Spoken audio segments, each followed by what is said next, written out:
Smart, talented और मेहनती होना आपको ज़िंदगी में आगे तो ले जाता है, लेकिन बहुत दूर तक नहीं ले जा पाता।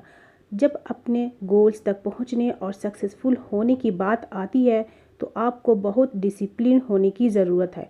आपको अपने और लाखों लोगों के बीच एक कनेक्शन बनाना होगा, जो आपको सक्सेसफुल होने में मदद कर सकती है। ये बुक आपको सिखाएगी कि लंबे समय तक चलने वाले कनेक्शन को इफ़ेक्टिव तरीके से कैसे बनाया जा सकता है। Hello friends, welcome to my channel Fatafat Gyan. मैं हूं तबस्सुम परवीन और आप सुन रहे हैं नेवर ईट अलोन बुक की हिंदी समरी, जिसके राइटर हैं कीथ फराजी।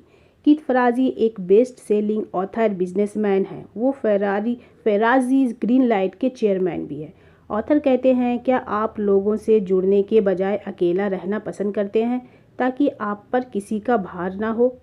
हमारे सामने हर दिन दो ऑप्शन होते हैं, यानी कि क्या आप सब कुछ अकेले करना चाहते हैं या फिर दूसरों के साथ आगे चलना चाहते हैं? क्या आप किसी प्रोजेक्ट के अकेले अपने दम पर पूरा करना चाहते हैं या एक टीम का साथ चाहते हैं? बेशक ये बहुत खुशी की बात होगी अगर आप अपने दम पर खड़े हो सकते हैं तो, लेकिन कुछ समय बाद आप खुद देखेंगे कि अगर आप दूसरों से मदद नहीं लेते हैं तो आप ज़िंदगी में ज़्यादा दूर तक नहीं चल पाएंगे। एक कहावत तो आपने सुनी ही होगी, नो मैन्स एन आइलैंड, यानी जैसे एक आइलैंड सबसे कट कर अलग होकर रहता है, इंसान वैसा नहीं कर सकता है। हम इंसान हैं और इंसान है ना, कभी अकेले नहीं रह सकते। वो समाज में ही रहता है क्योंकि वह एक सामाजिक प्राणी है। उसे अपने आसपास लोगों की और उसके साथ की ज़रूरत होती ही होती है। यहाँ तक कि अगर आपने अपने लाइफ में हर स्ट्रगल को अपने दम पर पार किया है, तब भी उस रास्ते में कोई ना कोई शख्स ज़रूर होता है जिसने जाने अनजाने में आपकी मदद की होगी। इस बात का गहराई से समझना बहुत ज़रूरी है कि रिश्तों को जोड़ना और उन्हें समझदारी से संजो कर रखना लाइफ के हर मोड़ पर हमारे लिए कितना कुछ कर सकता है, हम इसकी कल्पना भी नहीं कर सकते। Becoming a member of the club. Author आगे कहते हैं, अगर आप अपने शहर के सबसे स्मार्ट और टैलेंटेड इंसान हैं, तब भी आप बिना कनेक्शन बनाए बहुत दूर तक नहीं जा सकते। यही बात हार्ड वर्क और पैसे पर भी लागू होती है। ऑथर कीथ ने इस बात को तब महसूस किया था जब वो अपने बचपन के बारे में सोचा करते थे। स्कूल में किस तरह बाकी बच्चे उनका मजाक उड़ाते थे क्योंकि वो दिखने में गरीब लगते थे। हालांकि कीथ का परिवार अमीर नहीं था, लेकिन उनके मेहनती माता पिता कीथ को एक प्राइवेट स्कूल में भेजना चाहते थे। स्कूल के बच्चे उन्हें पॉलिस्टर कपड़े और जूतों के लिए भी उन्हें चिढ़ाते थे। इससे कीथ को शर्मिंदगी फील होती थी, लेकिन इसी बात ने उनकी इच्छा शक्ति को बढ़ावा दिया कि चाहे कुछ भी हो जाए, बड़े होकर उन्हें सक्सेसफुल बनना है। ऐसा नहीं था कि ये वाकया कीथ के साथ एक बार हुआ था। हार्वर्ड बिजनेस स्कूल में भी जब उन्होंने ऐसा नहीं था कि ये वाकया कीथ के साथ एक बार हुआ था। हार्वर्ड बिजनेस स्कूल में भी जब उन्होंने आसपास देखा तो खुद को उन्हीं लोगों से घिरा हुआ पाया जो कोई मेहनत किए बिना ऐशो आराम की ज़िंदगी गुजार रहे थे। लेकिन उन्होंने इस बात के लिए खुद को डराने नहीं दिया, क्योंकि उन्होंने मेहनत से अपनी लाइफ बदलने की ठान ली थी। जब वह छोटे थे तो लोकल क्लब से, जहाँ सिर्फ अमीर लोग ही आते थे, वहाँ लोगों का बैग उठाने का काम किया करते थे। कीथ समझ गए कि अगर आप अच्छे कनेक्शन बनाते हैं तो अंत में आप भी सक्सेसफुल हो जाते हैं। इस नेटवर्क के ज़रिए ही अमीर और भी ज़्यादा अमीर होते जाते हैं। Don't keep score. ऑथर कहते हैं, जब स्टूडेंट उनसे पूछते कि सक्सेस का सीक्रेट क्या है, तो वो कहते उदारता। ऐसा जवाब हमें कम ही सुनने को मिलता है, लेकिन कीथ ने उदारता के कारण ही अपना मुकाम हासिल किया था।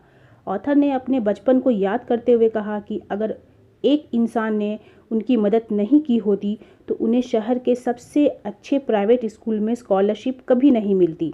वह थे एलेक्स मैकेना। उसके बाद एलसी हिलमन ने कीथ को पैसे दिए और उन्हें बिजनेस स्कूल जाने के लिए इनकरेज किया। आज कीथ जिस मुकाम पर थे वो उन लोगों की उदारता की वजह से थे।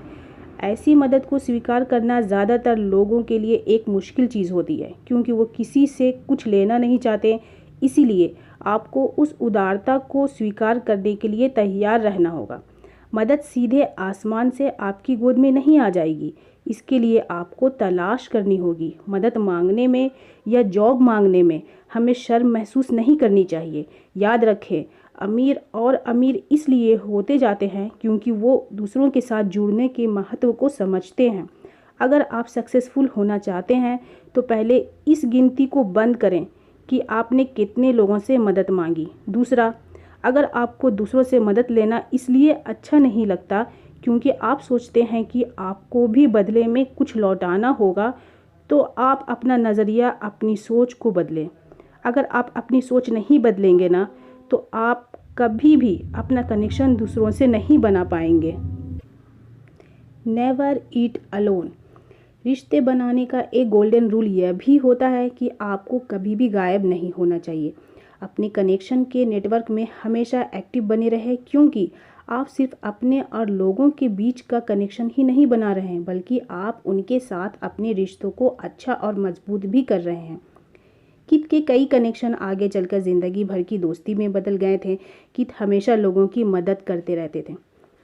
तो फाइनली इस बुक में आपने सीखा कि आप जिन लोगों से कनेक्ट करते हैं वो आपको बना भी सकते हैं और बिगाड़ भी सकते हैं।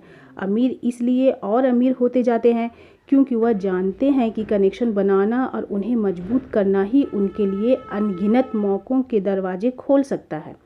कनेक्शन का मतलब सिर्फ अपने मतलब के लिए और ज़रूरत पड़ने पर लोगों से जुड़ना नहीं होता, बल्कि आपको उन लोगों का भरोसा जीतना होता है ताकि वो आपकी और आप उनकी गारंटी ले सकें।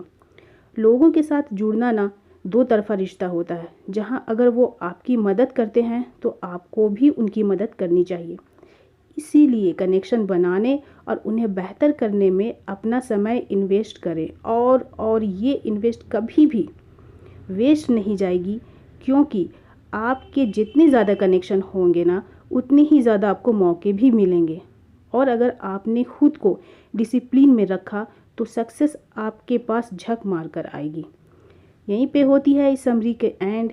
ये समरी और मेरी मेहनत आपको कैसी लगी ज़रूर बताएं। मेरी वीडियो को प्लीज़ लाइक करें, दोस्तों में शेयर करें और मेरे चैनल को तो सब्सक्राइब ज़रूर करें। खुश रहें, अपना और अपनों का ख्याल रखें। मिलते हैं नेक्स्ट वीडियो में, तब तक के लिए गुड बाय।